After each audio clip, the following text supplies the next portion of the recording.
Le bassin est exceptionnellement calme pour une fin décembre.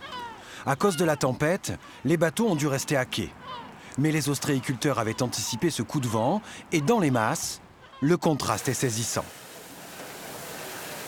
Chez cet expéditeur, par exemple, les huîtres continuent d'affluer par milliers et laissent peu de répit aux trieurs du début de la chaîne.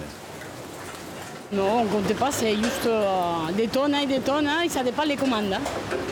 Là, c'est les huîtres d'hier soir là, qui ont été ramassées hier soir. Mais si, ils sont ramassés hier soir, on trie ce matin et après les filles, ils emballent. Et vous rêvez d'huîtres la nuit? Un petit peu. Dans cette entreprise de Loupian, on compte 15 salariés à l'année. Mais depuis quelques jours, ce sont plus de 40 personnes qui animent cette véritable fourmilière. Au cœur de l'hiver, ce regain d'activité est une aubaine pour les saisonniers. En bout de chaîne à l'emballage, Emeric, 20 ans, fait tous les jours la route depuis Clermont-Lérault. Moi, c'est la première année, là. Enfin, je suis là, ça fait juste une semaine. Voilà. C'est un bon plan pour un saisonnier? Bien sûr, ouais c'est sympa comme métier. En quelques années, cette entreprise familiale est devenue le leader du marché autour du bassin de Thau.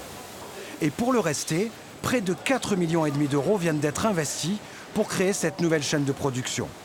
Un pari nécessaire pour continuer de servir leurs principal client. C'est vrai qu'on est le premier acteur, on va dire, en production et en commercialisation d'huîtres sur le bassin de Thau, puisque nous servons la grande distribution et nous servons plusieurs centaines, voire milliers de magasins dans toute la France.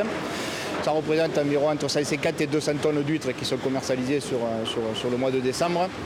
Le bassin de Thau représente 90% de la production conchilicole en Méditerranée française et génère un chiffre d'affaires annuel d'environ 35 millions d'euros.